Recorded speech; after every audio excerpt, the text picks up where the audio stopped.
Quando nós falamos de igreja, quando nós falamos de comunidade, relacionamentos mútuos de discipulado, o narcisista, ele está para dominar, ele não está para nutrir.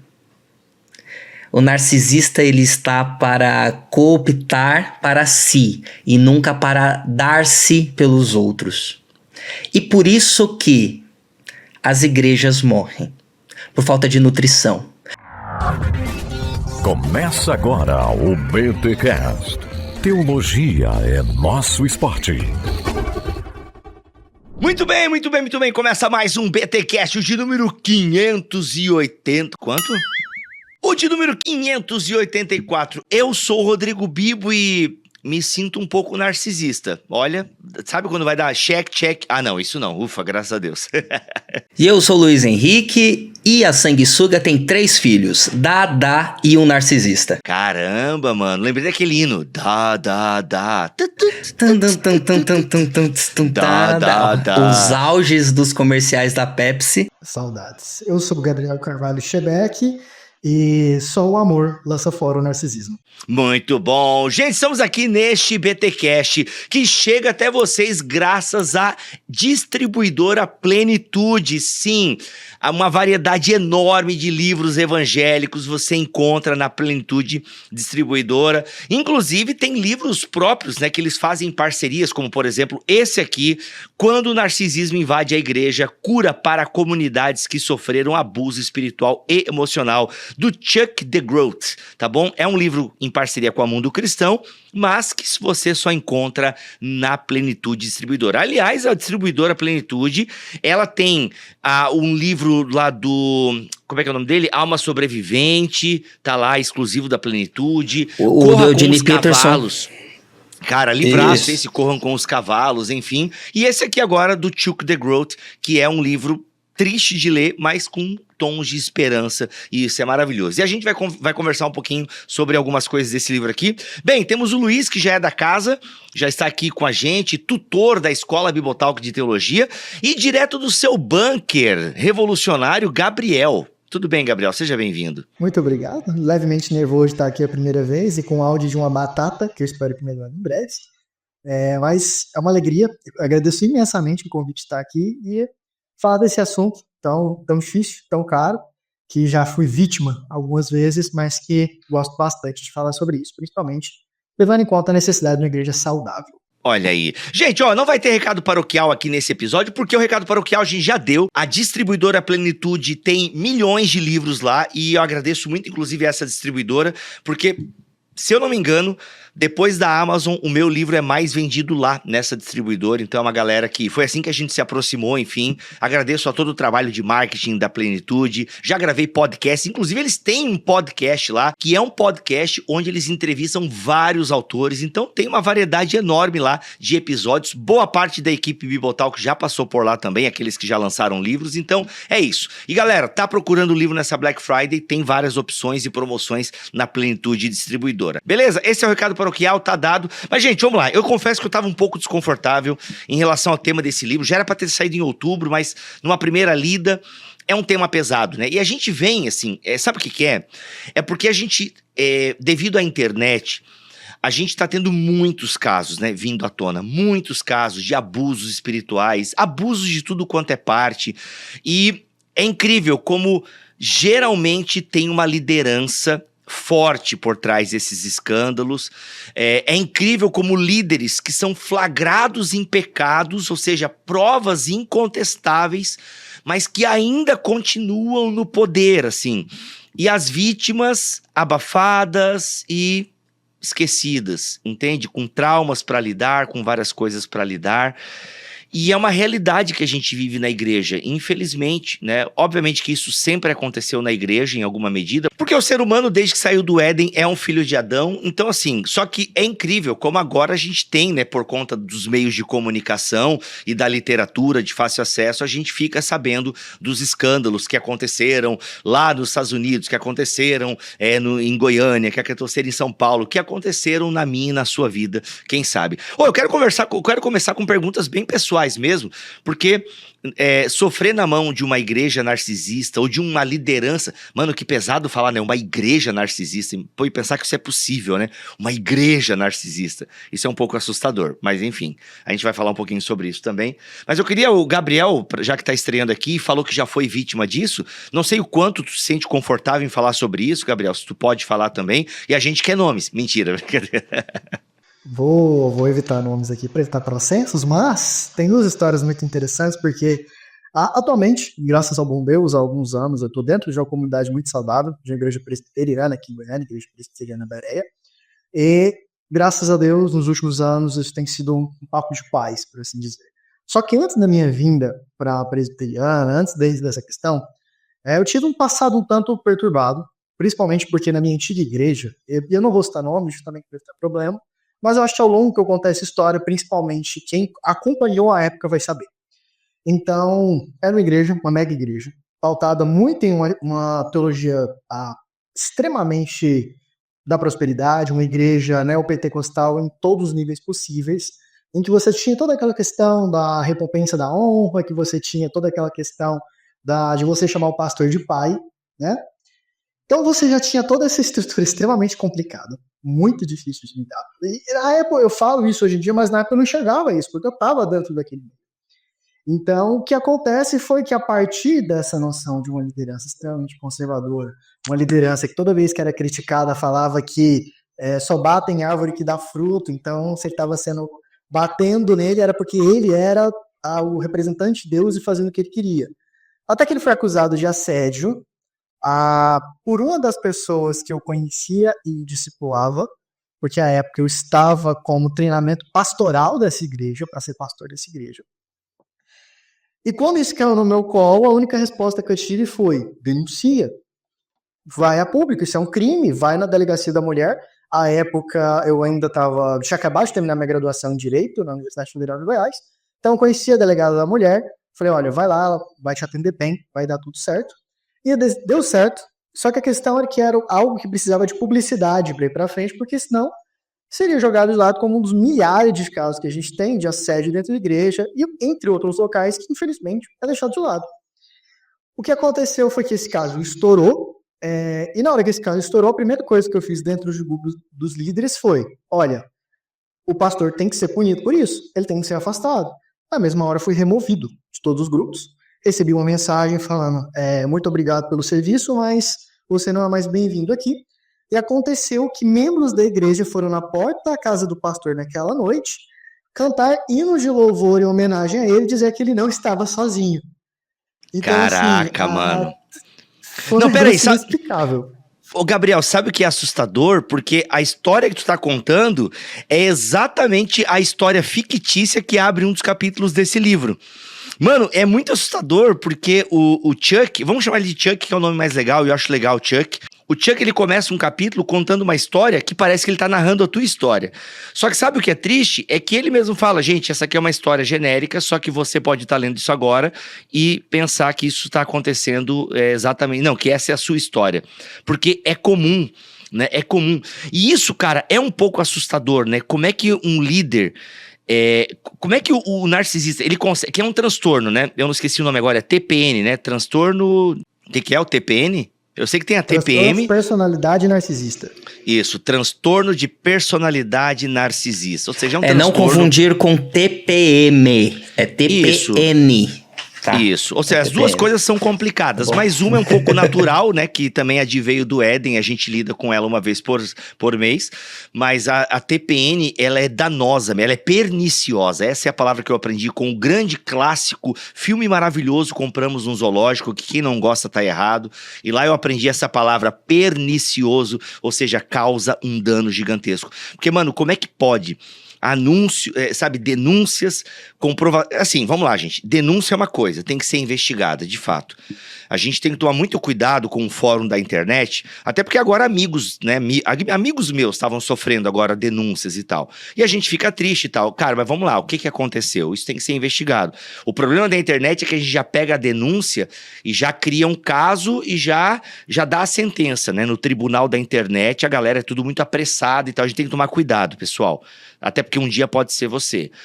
Mas, de fato, a parada tem que ser acolhida, né? A liderança tem que prestar atenção, tem que investigar. Se a gente for seguir o conselho bíblico, mano, e aí, se envolve um presbítero? Apresente provas, né? Enfim, vamos seguir aqui e tal. Aí, beleza, tu segue tudo isso e, mano, a liderança olha pra ti e manda um e-mail agradecendo os serviços, né? E te remove, ou seja, o problema não é o abusador, o problema é a vítima.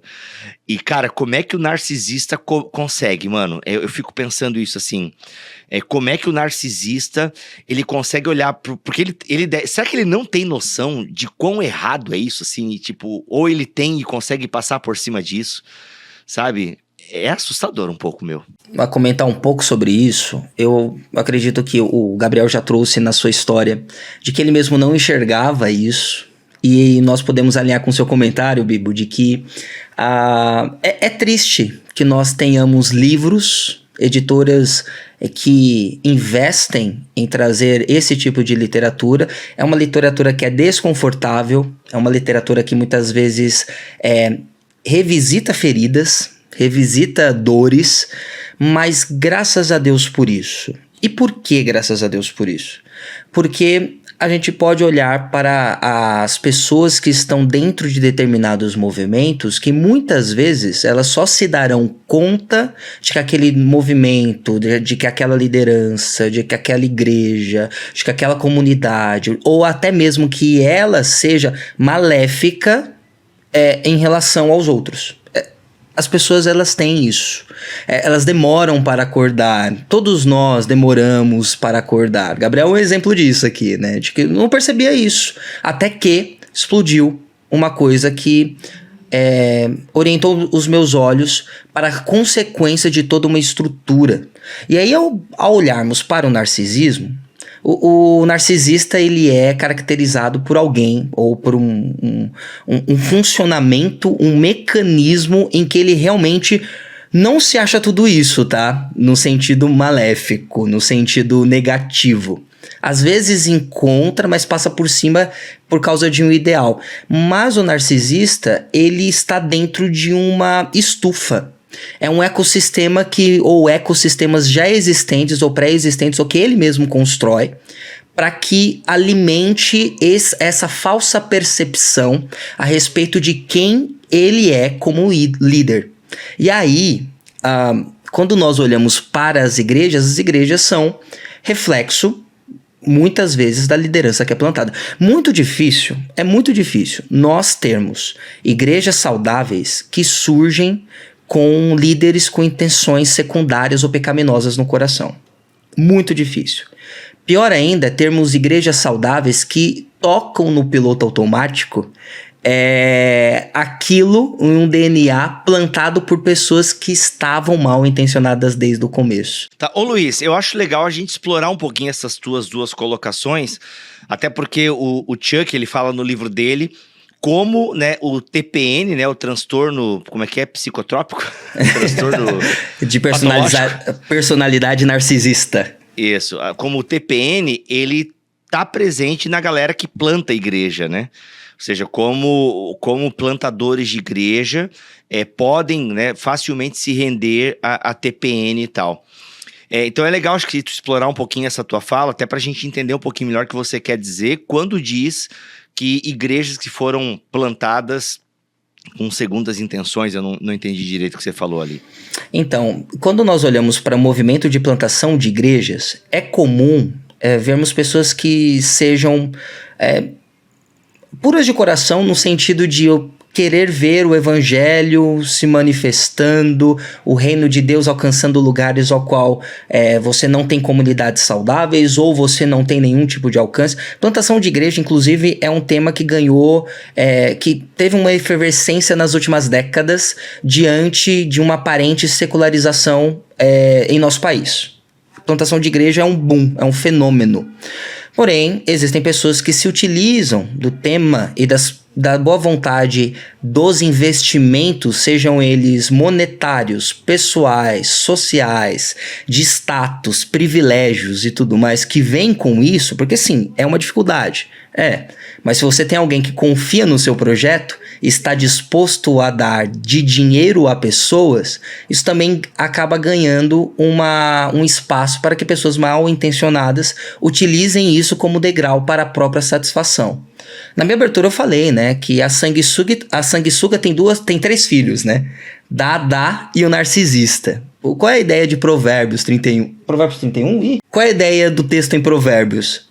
É a ideia de que existe uma ganância envolvida. E a ganância sempre traz ganância. Uma sanguessuga sempre suga até que aquilo que ela parasitou não tenha mais nenhum tipo de nutriente. O narcisista, no comportamento de liderança, também faz isso.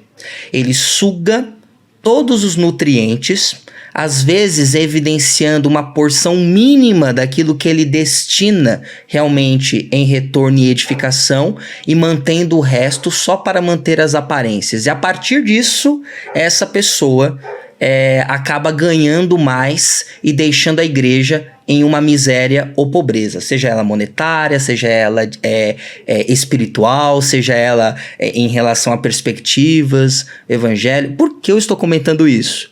Porque o Chuck DeGroat, ele não é apenas um autor, não é apenas um psicólogo, não é apenas um pastor, nem professor de vocação espiritual e vocação pastoral e espiritualidade no Western Seminary, mas ele também é um chamado para avaliar possíveis plantadores. E ele percebe isso, ele percebe essas questões. Gente, ao olharmos hoje para o meio evangélico brasileiro, e vermos como funciona o sistema de plantação, seja de uma igreja reformada, seja de uma igreja emergente, seja de uma igreja neopentecostais, quantos surgem no intuito de garantir ou fazer da igreja um degrau para que ele possa ascender socialmente? Muitos. Né? A personificação de igrejas é um sintoma disso, acaba sendo um sintoma disso. E aí a gente volta lá para o Igreja Centrada. E quando você vê, por exemplo, o City to City continuando até hoje, mesmo com a figura do Keller, saindo de cena, mesmo após a sua morte, você observa que existe como nós plantarmos determinadas igrejas com uma certa saudabilidade. Mas aqui não é o caso. Aqui, uma crítica bem pontual assim, à questão de plantação de igrejas é essa. Muitas pessoas podem utilizar esse movimento e esse discurso de avanço do reino para os bens pessoais, para benefício próprio. E nós devemos estar atentos a isso. Pegando o que o Luiz falou, é uma coisa que eu vejo muito, muito real dentro disso, são 2 aspectos dessa noção de plantação de igreja, né? Primeiramente, eu acho que são lideranças que visivelmente são narcisistas, que vão se utilizar principalmente de mão de obra barata, seminarista. Não, mão de obra barata, seminarista, e acho que a gente está como um acordo nisso aqui, né? É um estagiário do meio eclesiástico. Vão se utilizar de seminaristas para tocar um projeto extremamente cansativo, para tocar um projeto que provavelmente vai render sim bons frutos, só que sem essa preocupação com o que a igreja está fazendo ali, sobre qual o propósito da igreja ali, mas ganho pessoal individual daquele que enviou, e em detrimento da condição de saúde do seminarista, da família dele. E isso é algo que eu já vi acontecer aqui, não só pendente dentro de um meio eclesiástico. Em que sentido que eu falo de governo eclesiástico? Já vi isso vindo de igrejas episcopais, já vi isso vindo de igrejas de sistema presbiteriano. Então, e é uma coisa que o Chuck fala muito no livro, que eu gostei muito, é que essa noção do narcisismo não está presa a um tipo de governo da igreja. Isso é geral, porque isso está intrincado dentro da nossa noção de queda, olha o reformado aí. Então, a partir dessa noção, a gente vê que essa liderança pútrida, que não tem outra palavra para dizer sobre isso, ela vai estar permeando tudo isso. E aí entra a segunda coisa, muitas das vezes, que é o quê? Às vezes essa liderança desesperada por essa mão de obra começa a qualificar candidatos ao ministério, falando principalmente do meio presbiteriano, que muitas das vezes não tem chamado reconhecido pela igreja, não é tão reconhecido pelo conselho, mas precisa de mão de obra e pega alguém que ou fala bem, e essa pessoa, como o Ben Luiz disse, vai fazer disso um meio de vida.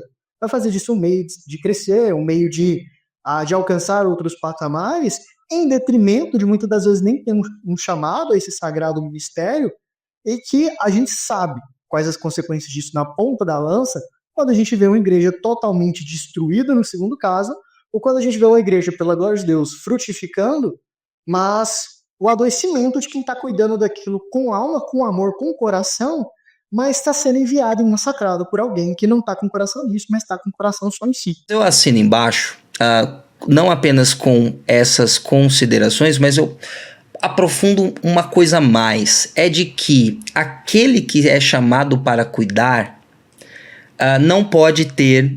Isso parece óbvio, mas eu vou repetir. Eu vou trazer obviedades agora. Aquele que foi chamado para cuidar não pode ter uma alta definição a respeito de si mesmo e também daquilo que ele pode ganhar nesse chamado. Quando nós falamos de igreja, quando nós falamos de comunidade, relacionamentos mútuos de discipulado, o narcisista, ele está para dominar, ele não está para nutrir. O narcisista, ele está para cooptar para si e nunca para dar-se pelos outros. E por isso que as igrejas morrem, por falta de nutrição. Eu gosto muito da ideia do semeador. Peraí. Não, é que essa tua palavra, ela tem que ser explicada. Sim. Porque igrejas morrem, elas morrem como igreja do Senhor Jesus, mas elas podem ter 2.500 membros. Sim, exato. Porque aí é onde eu gostaria de falar sobre a questão da nutrição como parte da estrutura de uma igreja, ou do DNA de uma igreja. Uma igreja pode ter 2.500 membros, 3.000, 4.000, e não ser uma igreja nutritiva no evangelho. E para além da pregação expositiva, para além da pregação cristocêntrica, para além disso, mas nos relacionamentos que impactam aquilo que está ao redor, as famílias que fazem parte, as famílias que vivem ao redor dos membros, a sociedade como um todo, porque pode ser uma igreja com um olhar só para si, com um olhar refletido para si, para tudo mais. Vou dar um exemplo. Eu fiz parte de uma determinada igreja, e aí, gente, esse episódio vai ser episódio de lavação de roupa suja. Não, é terapêutico, não é lavação terapêutico, de roupa suja, é terapêutico aqui, vamos lá. Abra o seu coração, deixa Deus falar contigo. Ele diz que terminou, ele diz que acabou, o inimigo está vencido. Vai, continua. Muito obrigado pelo momento de edificação. Uma musiquinha no fundo, por favor. Eu fiz parte de uma igreja em que, no afã de aumentar a sua estrutura física, pesou demais nas questões de contribuição. Era domingo após domingo uma série de falas a respeito de é necessário dar mais, é necessário dar mais, é necessário dar mais. Estamos próximos. Os valores, eles eram realmente altíssimos para o que o projeto foi desenhado.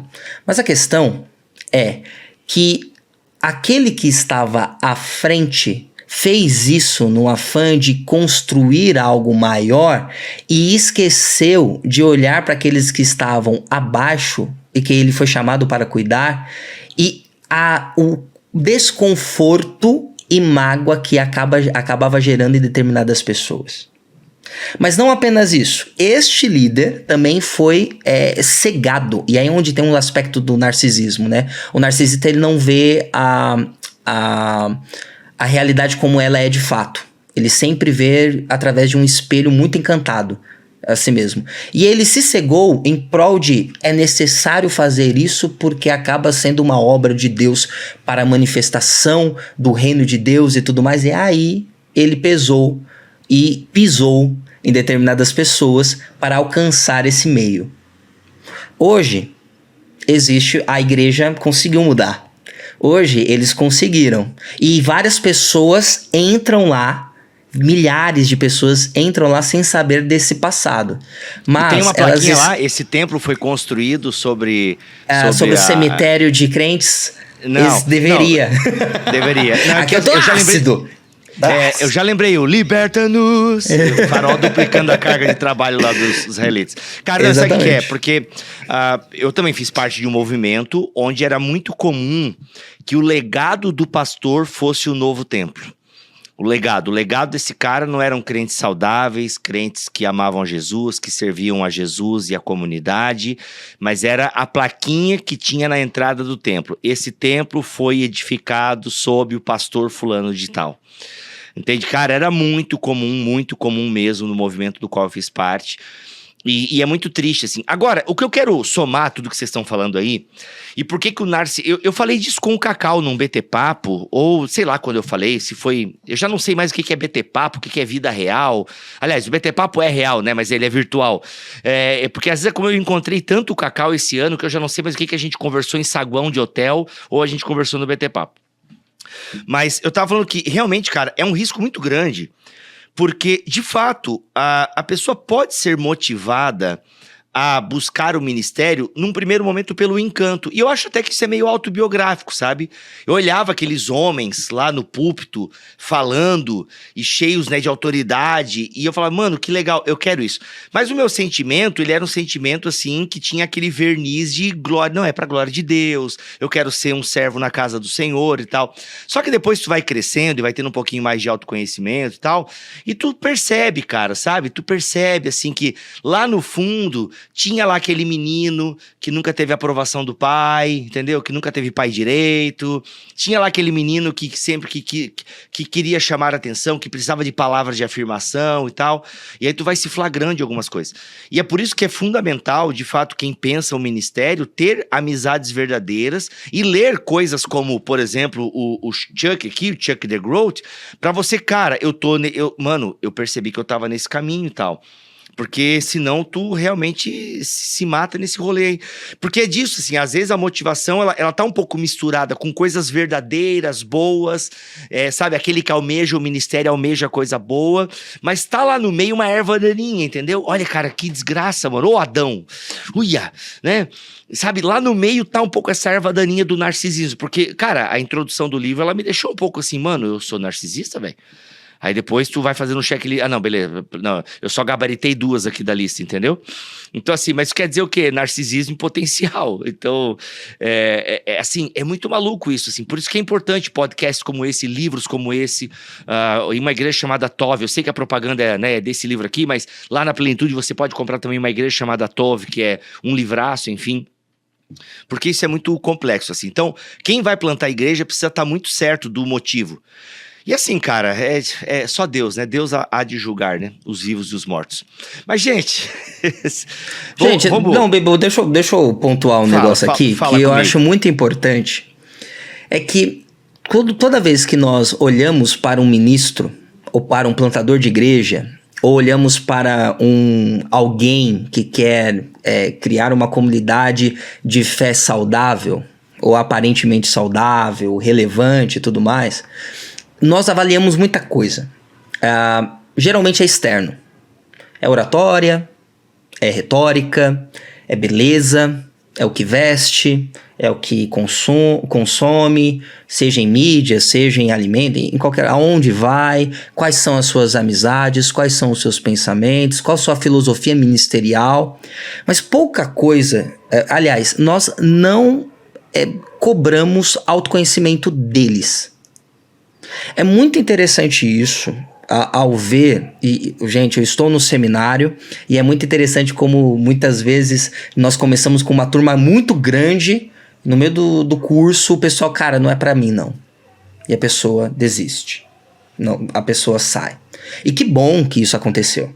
Porque ela reconheceu de fato de que ela não foi chamada ao Sagrado Ministério, de que em um momento ali foi uma confusão, vai ser um excelente presbítero, vai ser um excelente diácono, vai ser um excelente evangelista, um apoiador no campo, alguém que entende os sofrimentos pastorais, irá dividir, aconselhar e tudo mais, mas não vai ser necessariamente um pastor em tempo integral. Mas, por outro lado, quantas pessoas ainda continuam no seminário e continuam por esse processo e continuam num cargo ministerial sem o devido autoconhecimento, achando que de fato ele é isso mesmo? A gente não exige que um pastor, que um seminarista, que um plantador, que um evangelista muitas vezes fale a respeito de si mesmo. Nós exigimos como igreja que eles falem a respeito dos nossos problemas. Que ele fale a respeito das nossas próprias dificuldades, que ele fale a respeito dos planos para a igreja, que ele fale a respeito de qual é a reorganização, a revitalização, a plantação, o passo a passo, o livro da semana, a pregação, a série de pregação. Nós estamos preocupados com os conteúdos que surgem da própria vida e não da vida dos nossos líderes.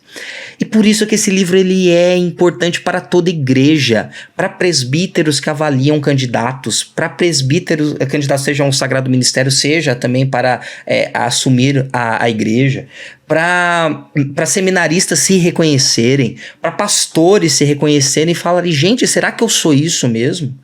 E olhar para o Senhor com muita sinceridade. Guarda o nosso coração, guarda o meu coração, principalmente, porque eu não sei, eu estou em crise. Esse livro pode te deixar em uma profunda crise, mas que só será vencida a partir da verdade. Só realmente será vencida a partir da verdade. Boa. Ô, gente, vamos trazer algumas características aqui do pastor narcisista. Lembrando que, pessoal, é algo muito fluido, né? O narcisista não é assim, tipo, o narcisista é isso. Tem variedades, tem graus, enfim, tem, né, não é uma coisa, uma conta fechada. Mas a lista que o Chuck ele apresenta aqui é para nos trazer alertas, entendeu? Apresentou aí 1, 2 coisas e tal, fica de olho, tem potencial aí e tal, entendeu? Então, assim, a gente vai trazer aqui a lista que o Chuck coloca, justamente com uma forma de você estar atento, sabe? Porque, como o Gabriel falou, o Gabriel é um cara, já tinha faculdade na época, Gabriel, que passou por isso? Não, já estava estudando? Isso aconteceu quando eu tinha acabado de me formar e estava ao mesmo tempo terminando teologia. Então piora, porque eu estava fazendo uma faculdade em reformada, entre aspas, de teologia paralelo e não estava vendo isso. Olha, chegou a contribuição mais especial.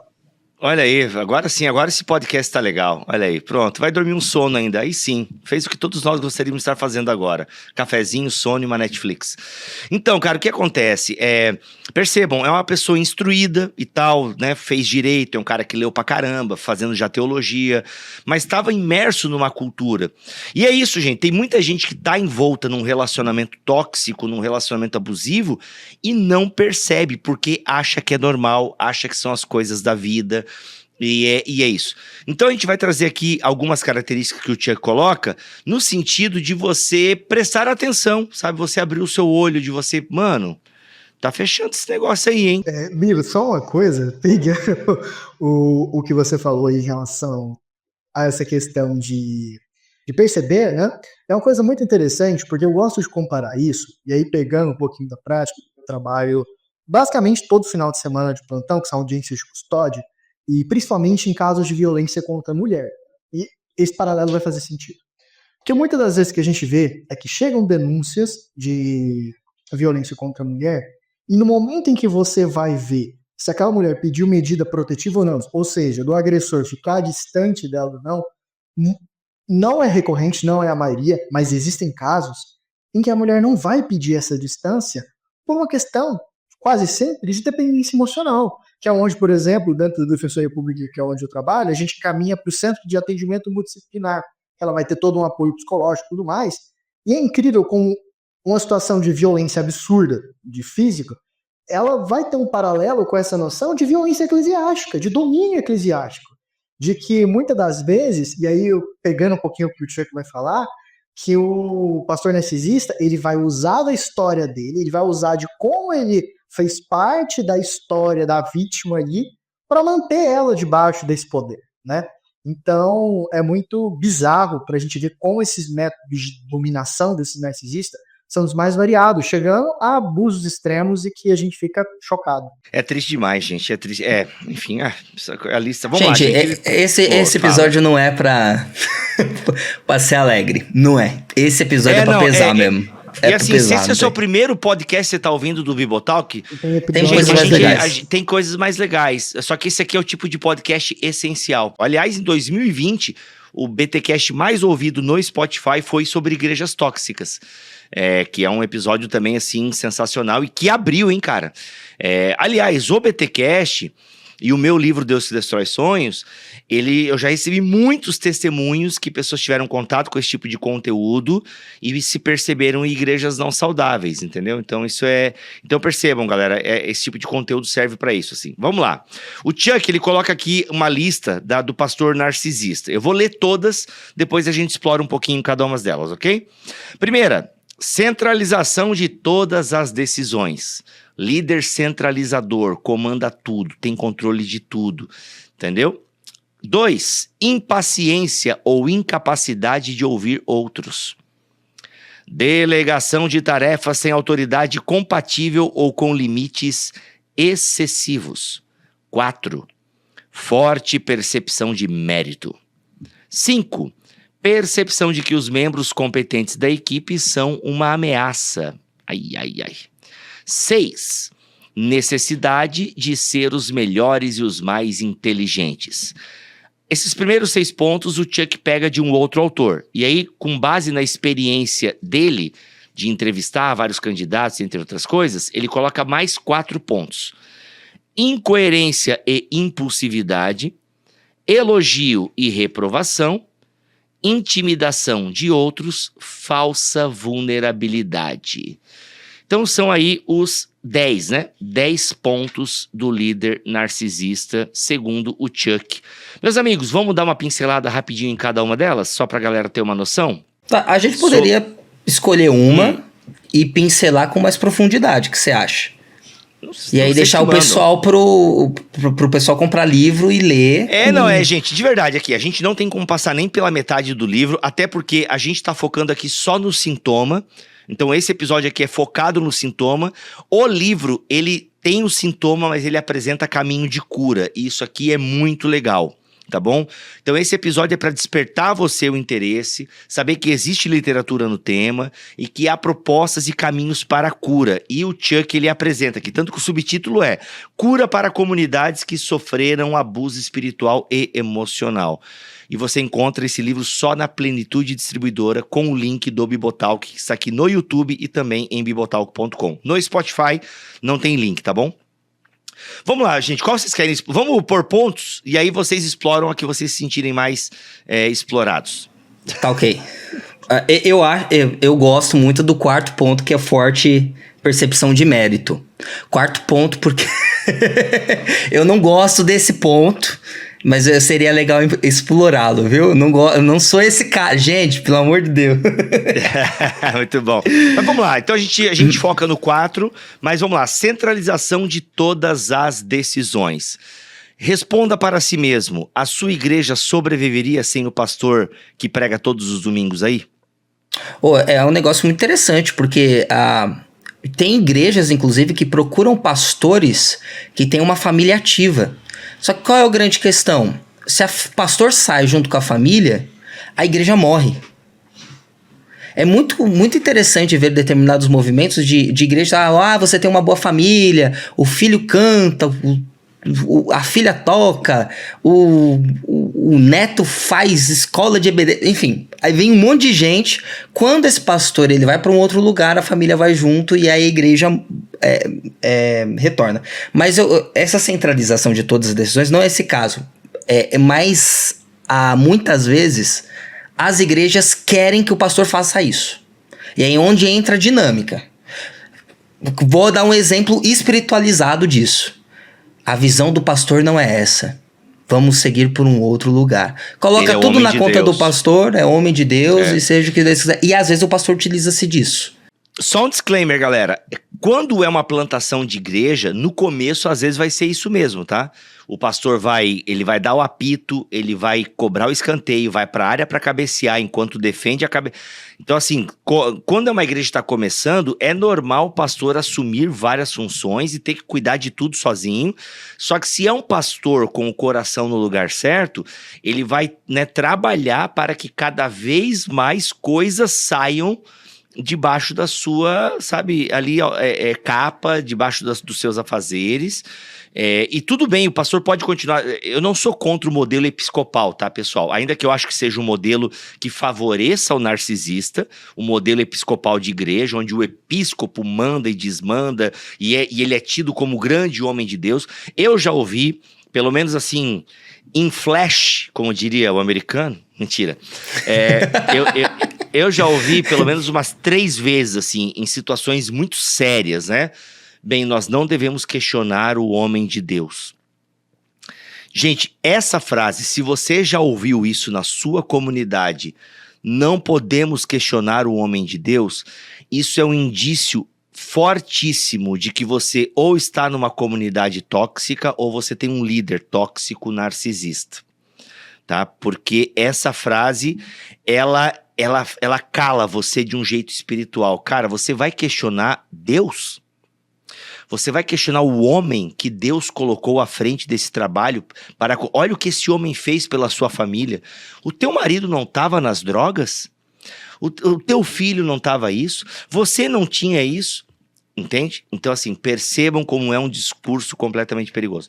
Mas se tratando da questão da centralização, é isso. É aquele líder que abraça tudo, nada é decidido.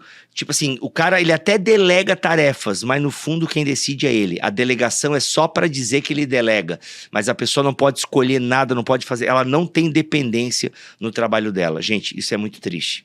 E assim, tem igrejas, inclusive, que vão tentar, lideranças, na verdade, que vão tentar disfarçar isso, fazer uma série de ministérios gigantescos em que você tem uma aparência que a igreja ela é dividida administrativamente em diferentes coisas, só que no fundo, quem vai estar decidindo é o pastor. É ele quem vai dar a cartada final, só que para fora, para muitos dos membros, o que você tem é uma falsa impressão de divisão de poder, por assim dizer, da divisão das funções da igreja, mas no fim das contas é realmente o mesmo modelo, só que você tem mais camadas ali para dar uma sensação de normalidade. E isso é extremamente comum. Aqui em Goiânia mesmo é uma das coisas que mais tem. E eu acho que o contrário de tudo isso é a invisibilidade. O sentimento de invisibilidade. Veja, você constrói, aí você começa a construir a igreja, tal, faz tudo e vai subindo, vai crescendo, vai crescendo, vai crescendo. Quanto mais o pastor se tornar dispensável, mais saudável é o movimento. E por que isso? Porque o pastor entende, olha, eu não preciso sustentar tudo isso para me fazer indispensável. Antes, me torno dispensável porque a igreja ainda continua. Exato. E, mano, é muito louco, né, que o Eugene Peterson já fala isso há décadas, né, com a trilogia dele lá, e um dos livros da trilogia é O Pastor Desnecessário. Se eu não me engano, é O Pastor Desnecessário, O Pastor Contemplativo e O Pastor Segundo o Coração de Deus. E é isso, cara, é o Pastor Desnecessário. Eu não quero ficar falando muito aqui, mas tem uma igreja que eu sou muito fã, e, mano, e recentemente eles passaram por uma coisa assim que eu achei muito legal mesmo. O pastor plantador dessa igreja ficou praticamente 1 ano fora, né? Ele foi fazer um sabático mesmo, e acho que, se eu não me engano, ele ficou praticamente 1 ano fora, e, cara, a igreja continuou. Entende? Os outros pastores assumiram, ganharam mais autonomia, porque ele realmente saiu e tal. Teve uma outra ligação ainda, assim, né? Ele fazia parte da diretoria da igreja, mas as decisões começaram, né, foram tomadas pelos pastores que permaneceram na comunidade. E eu vou dizer pra ti, cara, que eu desejo isso para todas as grandes igrejas. Assim, eu acho que eu vou falar, gente, eu amo a Ponte, eu sou fã da Ponte, o pessoal sabe mesmo. Eu quase fui morar em Recife por causa dessa igreja, enfim. E, cara, e o Franco, ele vai voltar agora em dezembro, assim, enfim, e, mano, é uma coisa muito linda, né? O coração dele tá ali em Recife e tal, tinha chance de poder ficar, quem sabe, mas vai voltar.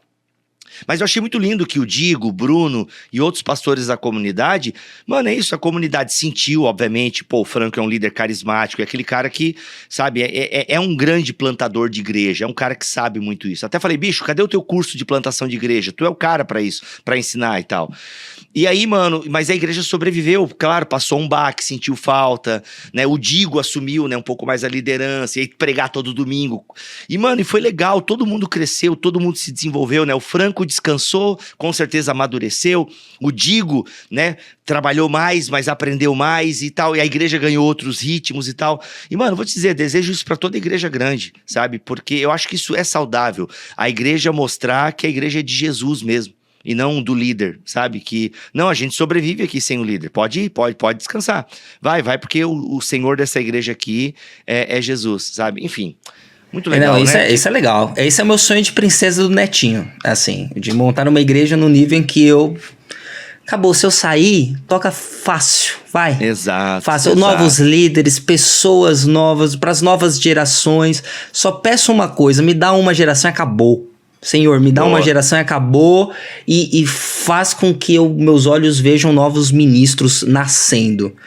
Por Cristo, Amém. Pelo reino. É isso. A gente tem que começar... E, gente, diante de um livro e um tema tão pesado, a gente precisa começar a sonhar pela igreja. E a sonhar que podem haver realidades saudáveis. Podem haver realidades mais saudáveis do que doentes na nossa realidade, né? Vamos lá. A impaciência ou incapacidade de ouvir outros é uma característica que ele traz aqui e você vai ler no livro, a gente não vai falar nada. Daí nós temos a terceira, delegação de tarefas sem autoridade compatível ou com limites excessivos. Ou seja, o cara dá aquela cordinha, ó, eu tô delegando, eu tô fazendo, mas é tudo pra boi dormir, conversa pra boi dormir, né? Quer falar, e Gabriel, tem outra coisa também. Deixa o Gabriel agora. Desculpa, mas tá bom. Tá centralizando a conversa aí, mano. Foi mal. Não, deixa o menino Luiz falar, mas só vou fazer um comentário rápido sobre isso, que vai Não, pode demorar, Gabriel, pode demorar. Pode demorar, né? Eu deixo, né? Eu deixo tu demorar, Gabriel. Não, então se o dono autorizou, vou demorar. Mas é uma coisa muito interessante que vai linkar justamente com aquilo que eu disse agora, a gente tá conversando, sobre essa compartimentalização de ministérios. Então, por exemplo, muitas das vezes, vamos pegar um ministério que vai ter em toda igreja. Pelo menos eu acho, principalmente a igreja começa a crescer, que é a recepção, certo? A receber as pessoas que estão chegando agora, tentar entrar em contato. Então, muitas das vezes, o que você vai ter? Você vai ter um pastor que vai virar e falar, não, vai lá, recebe todo mundo, tá? Dá um oi e tudo mais, só que você não está autorizado a acompanhar essa pessoa, você não está autorizado a mandar mensagem para essa pessoa, eu vou mandar, tá? Então você me passa o número de todo mundo, eu vou mandando. E isso muitas das vezes gera dois outros problemas, né? E a gente vai vendo que isso é uma avalanche, que uma coisa vai levar na outra, que a gente vê primeiro que muitas das vezes as pessoas que chegam nunca vão receber uma mensagem, porque é humanamente impossível, principalmente quando a gente está falando de igreja crescendo cada vez mais. Eu falo, por exemplo, a minha igreja, que é uma igreja de 200 pessoas que está crescendo, cada vez fica mais difícil esse trabalho de recepção já dividido. Imagina para quem concentra isso. E um outro ponto é que esse pastor, muitas das vezes, vai fazer a figura da igreja estar vinculada a ele, e não à igreja do Senhor, né? Então, isso também vai retroalimentando essa cultura, que vai incidir justamente no que o Bíblia diz. Não, a visão do pastor não é essa. Isso com igreja, sei lá, já de 25, 30, 35 anos, que já está em uma outra necessidade de resposta, só que fica preso àquilo e ao gitames do coronelismo ali, do narcisista que está no poder. Felizmente é algo bem pesado, mas é algo que faz parte da realidade. Aí o quarto, então, Luiz, vamos lá. Forte percepção de mérito. Eu me amo. Eu mereço! Eu sou filho do dono! É mais ou menos isso. Essa forte percepção de mérito é a ideia de que a igreja ou a comunidade ou seus liderados sempre devem devolver muito mesmo. Dá. É essa a ideia. É Provérbios 30:15 que você falou. Isso, Provérbios 30:15. E aí, essa ideia de reter é a ideia... Eu me entrego tanto pela igreja, meus irmãos. A minha família entrega tanto pela igreja, meus irmãos. Nós estamos em uma batalha não apenas física, mas espiritual. Merecemos determinadas coisas. Isso pode vir de púlpito ou pode vir dentro das reuniões de direção de uma igreja. É muito... O Chuck, ele traz a ideia... Ele traz a história de um plantador que ele pega uma boa parte da verba dessa plantação para usar para roupas próprias, para alugar um carro e para fazer o seu status no sentido de aparência. E tudo justificado sob é para a obra. Eu me dou tanto, então é para a obra. Essa forte percepção de mérito, ela está intimamente ligada com a questão de remuneração descabida, sabe? A ideia de que o que é o justo? diante do meu trabalho. Qual é o justo? Isso foi estipulado? Não, isso não foi estipulado. Então, se isso não foi estipulado, não tem uma previsibilidade financeira, não tem uma previsibilidade de férias, não tem uma previsibilidade, um escopo definido de trabalho, então eu vou utilizar dessa brecha para dizer: eu posso, eu quero, eu retenho e eu construo com isso. Cara, tem um profeta aqui que eu não vou citar o nome, mas eu achava que era um meme. Era um meme. E no fundo descobri que é real mesmo. Eu não quero falar da aparência do cara, mas ele é bem caricato. Pra quem me acompanha no Instagram, o cara parece o filtro que eu uso do Theogato. O cara é muito parecido. E ele diz que é o grande profeta e que nenhum profeta no Brasil restaurou tantos relacionamentos como ele. Cara, ele... Tem um perfil que satiriza os cristãos, chamado... Enfim, é um perfil que satiriza cristãos, e ele tá lá direto.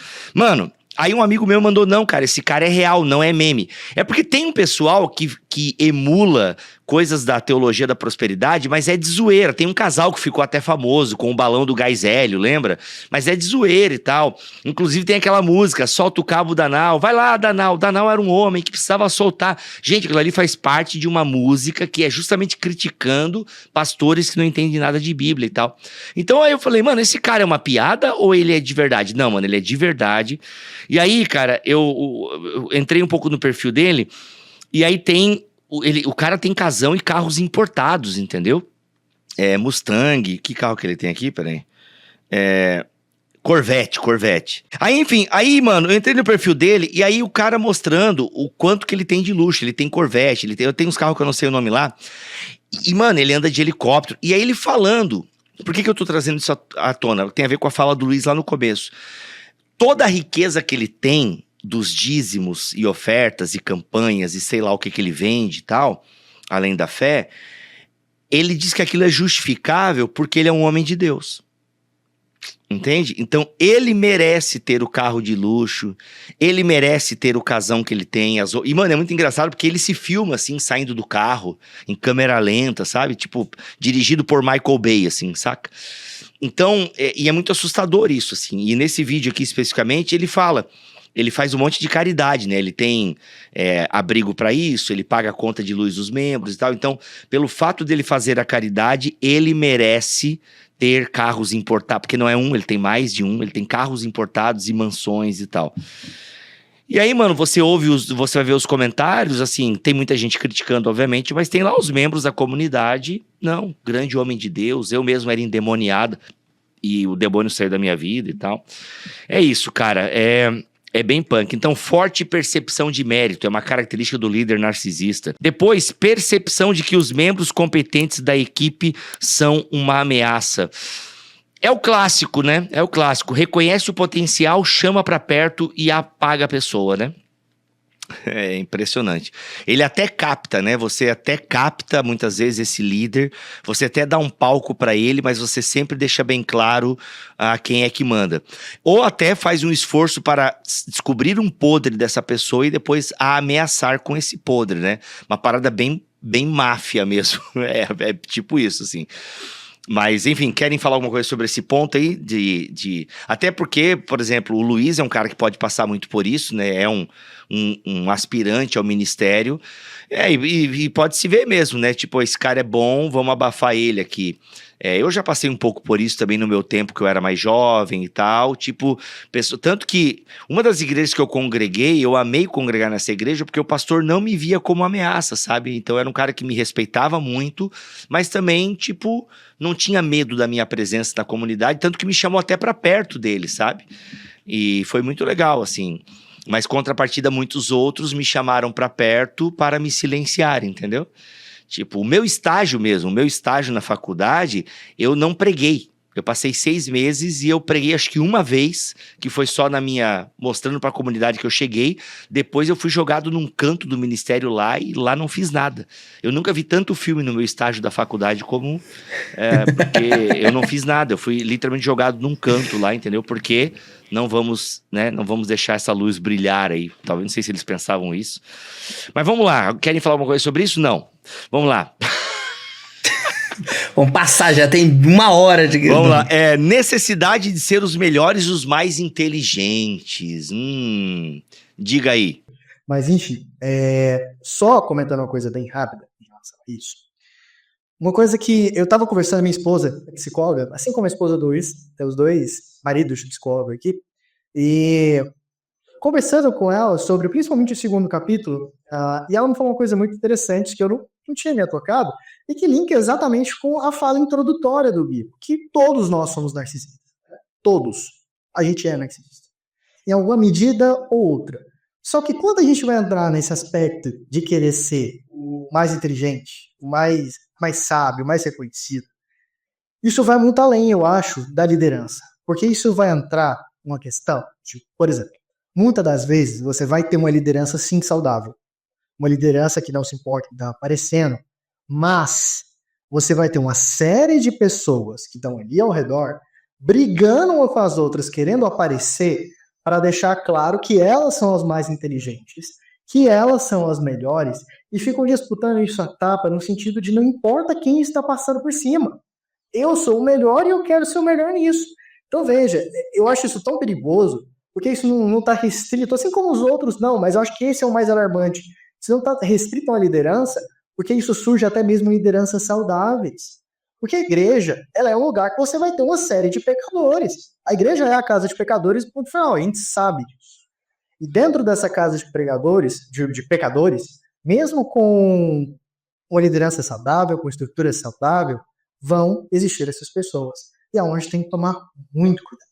Porque se essas pessoas começam a representar o que é a igreja, independente de quem esteja na frente dela, isso vai acabar com ela. Porque ninguém vai suportar estar na igreja em que o culto de domingo é maravilhoso, a pregação é maravilhosa, o louvor é maravilhoso, mas que comunidade existe? Se o povo se estapeia para dar aula no EBD e mostrar que é o melhor.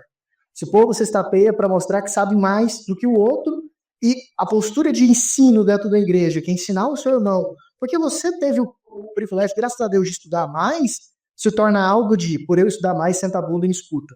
E não vamos em amor ensinar um ao outro. E isso é algo que pode surgir nas melhores igrejas, se isso não tiver cuidado. Perigoso. Incoerência e impulsividade. E aí, Luiz, qual que é dessa pegada? Eu não lembro de nada do que eu li disso aqui. A ideia de incoerência e impulsividade é a contradição que a pessoa tem em relação a determinadas decisões para os seus líderes, para os seus liderados, no caso, né?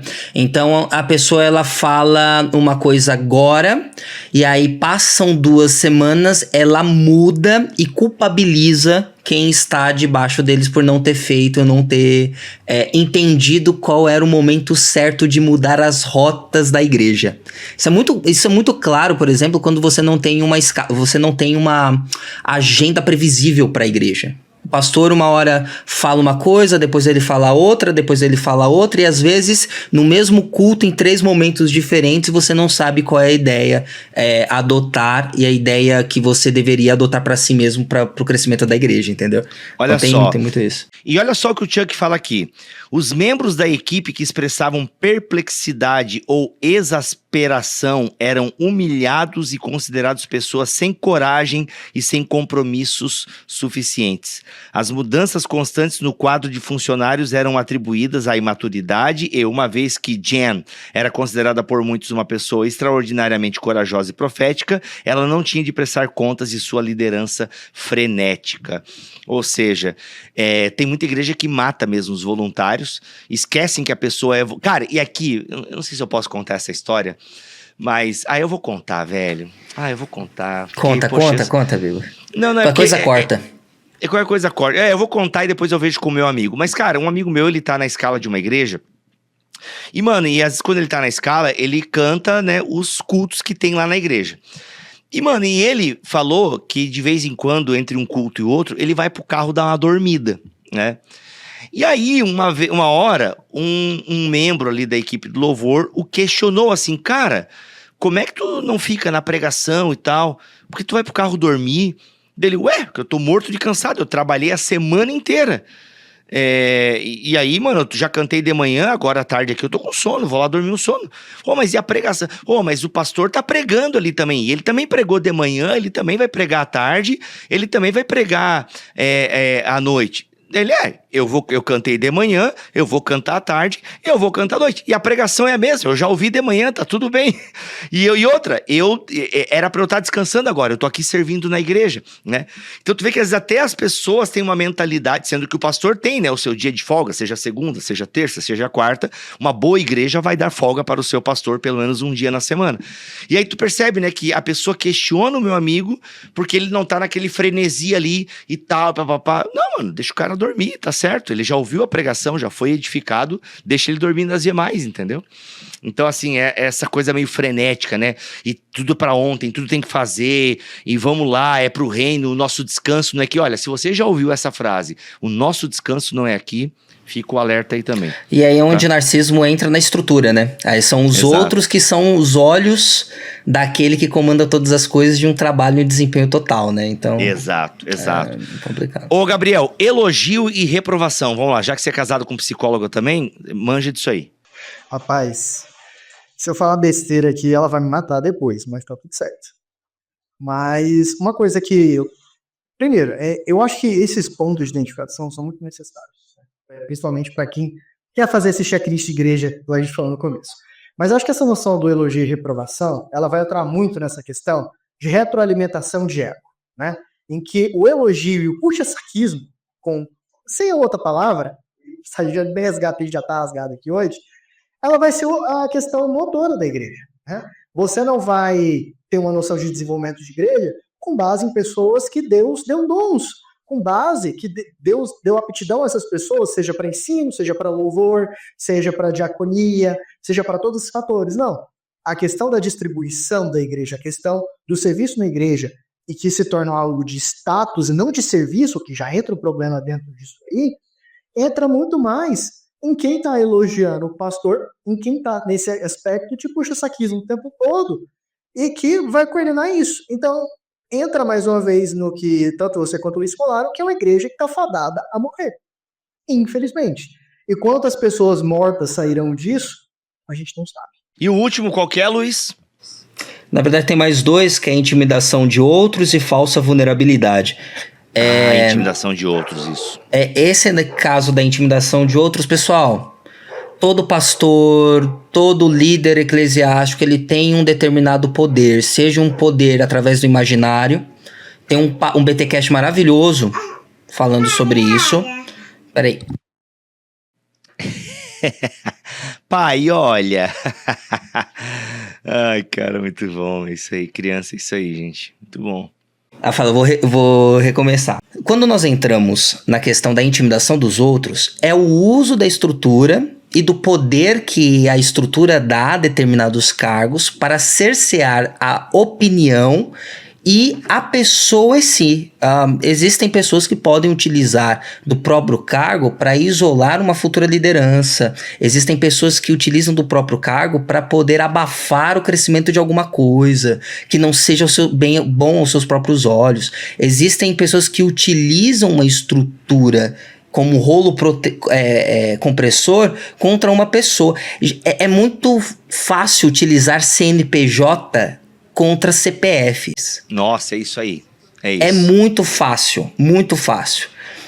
E quem está à frente da igreja precisa estar com seus ouvidos atentos para que isso não esteja acontecendo com a aprovação deles, entendeu? Uhum. Então é necessário que você observe essa questão da intimidação dos outros e como muitas vezes o poder ele serve como uma ferramenta não para o serviço, conforme Cristo Jesus, mas para ferir, para passar, para calar. É normal em igrejas tóxicas isso acontecer. Cara, aí eu lembro de um livro que eu gosto muito, que é o do James Hunter, né? Como é que é o nome do livro?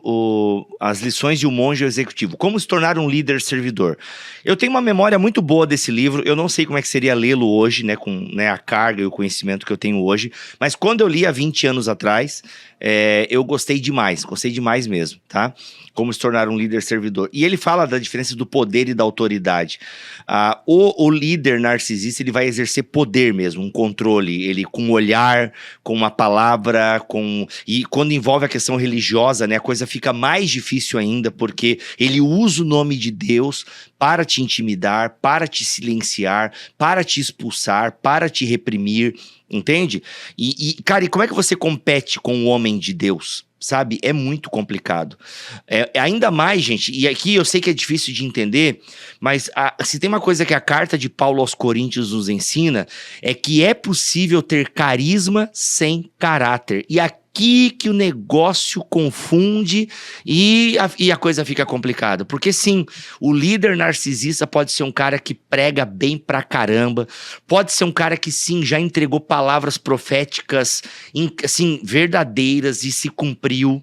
Mano, pode rolar, velho, pode rolar mesmo, porque infelizmente carisma nem sempre vem acompanhado de caráter. Então, é muito complexo isso e muitas pessoas acabam sendo abusadas porque o líder, ele é carismático nas mais variadas facetas dessa palavra. Então, sabe, não deixe que o homem de Deus, porque tem mulher também, tá, gente? A gente tá citando muito o homem de Deus aqui, mas tem líder, mulher, narcisista também, tá? E o último, galera, falsa vulnerabilidade, que segundo Chuck, a falsa vulnerabilidade é uma distorção da vulnerabilidade autêntica. Parece transparência, mas serve apenas para esconder as lutas mais profundas da pessoa. Bibo, deixa pro povo ler, porque esse da falsa vulnerabilidade é algo para autoavaliação, mas também é algo para você refinar com profundidade. Eu acho que nem cabe. Deveríamos ter um BTcast só sobre falsa vulnerabilidade entre ministros e líderes da igreja. Porque eu acho que esse vale a pena eles lerem. O pessoal aqui do BTcast, compre o livro, leia o livro, entenda, porque falsa vulnerabilidade é um conceito novo, que inclusive o Chuck DeGroat ele desenvolve nesse livro. Gente, vou encerrar aqui com a página 105. Os 10 tópicos descritivos deste capítulo são apenas o começo da conversa. Olha só vocês. Embora essas características gerais expressem em palavras manifestações observadas por muitos de nós que estudamos narcisismo pastoral, o narcisismo tem muitas faces e a dor que ele causa é diferente para cada vítima. Muitos que leram essas descrições confirmarão sua veracidade, mas o simples fato de se identificarem com uma experiência não produz cura. O leitor estaria justificado em perguntar: o que fazer? Qual é o próximo passo? Tá aqui, o livro sugere, galera. Então, é isso, a gente quis deixar mesmo esse gostinho. É um livro que vale a pena. Se você é líder de uma comunidade, leia com a sua liderança. É muito importante ter grupos de estudo, líderes lendo isso aqui. Você participa de um ministério, é envolvido com esse ministério, recomendamos demais quando o narcisismo invade a igreja, tá bom? O teu é em Kindle, né, Gabriel? Tu não recebeu a cópia física, né? É Kindle, olha aí, tá? O Kindle do Gabriel. No Kindle aqui, tá tudo marcado aqui. Olha aí, e o cara já não tem dinheiro, ainda quebra o que tem, meu Senhor do céu. Tá olha aí, aqui, galera, eu vou falar. tá aí, ó. É isso, galera, Fica aí a recomendação quando o narcisismo invade a igreja. O link está aqui na descrição deste BTcast no YouTube e também no bibotalk.com, tá bom? É isso, galera. Obrigado, Luiz, mais uma vez por estar aqui nestes podcasts que envolvem livro. Muito obrigado, meu irmão. Tamo junto. Abraço, querido. Obrigado, é viu, nóis. gente? Ó, e o Luiz, se você gostou dele, ele está na EBT, ele é o nosso tutor, tá bom? Então, se você quer aí ter mais papos legais com o Luiz, vem pra Escola Bibotalk de Teologia. Gabriel, muito obrigado pela tua presença aqui nessa primeira vez, valeu, mano, por compartilhar. Eu que agradeço pelo convite, fico muito feliz e espero ter podido contribuir aí com alguma reflexão, com as histórias, mas que alegria por esse convite, agradecer ao Luiz, agradecer ao Bibo, e que esse gostinho amargo que esse episódio, querendo ou não, vai dar à boca de todo mundo, seja uma razão para muitas mudanças, se Deus quiser. Cara, deixa eu pegar a tua história, Gabriel. Eu sei que a história é tua, mas a partir do momento que você torna pública, ela passa a ser nossa. Mas olha só que interessante, gente. Percebam que a cura, e aqui pra gente não ficar o episódio só com sintomas, né?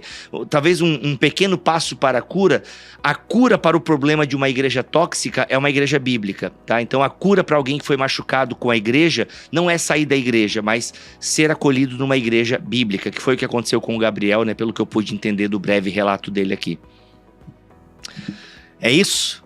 Voltamos a semana que vem, se Deus quiser e assim permitir. Fiquem todos na paz do Senhor Jesus. Tamo together. Terça-feira tem BT Cash, sexta-feira tem o BT Papo. Vejo vocês.